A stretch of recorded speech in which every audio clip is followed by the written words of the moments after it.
Chapter 11. My story ends. 2 days later, I got out of a coach. I was standing on the road near Thornfield Hall. I ran across the fields. Was Mr. Rochester at Thornfield? Was he ill? And then I saw the house. The house had no roof. Its walls were burnt and black. Nobody was living there. I looked at the burnt black house. I had seen this before. I had seen it in a dream. I was frightened.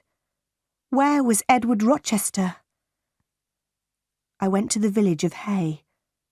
I asked about Thornfield Hall. I asked about Mr. Rochester.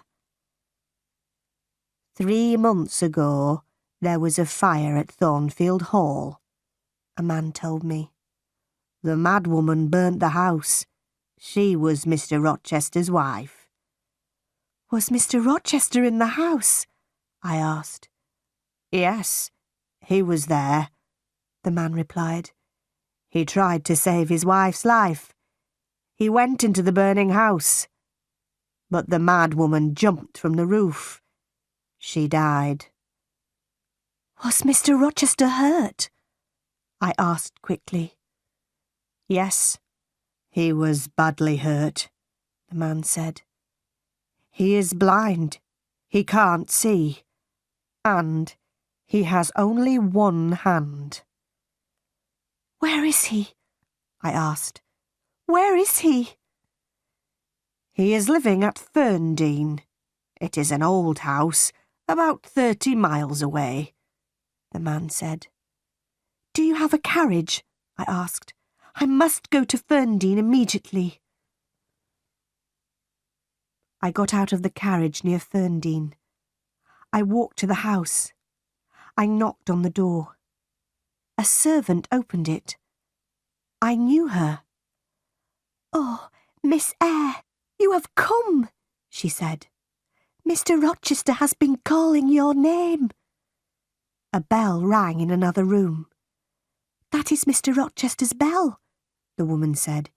He wants some candles. There were 2 candles on a table near the door. The woman lit them, and she picked them up. Mr. Rochester is blind, but he always burns candles in his room in the evenings, she said. Give the candles to me, I said. I'll take them to him. I opened the door of Mr. Rochester's room. His black and white dog was sitting by the fire. The dog jumped up and ran towards me. Who is there? Mr. Rochester said. Don't you know me, Edward? I asked. Your dog knows me. I put the candles on a table. I held Mr. Rochester's hand. I know that voice, and I know this little hand, Mr. Rochester said. Is that you, Jane? Yes, sir. I have found you at last, I said. I will never leave you again. Then I told Mr. Rochester my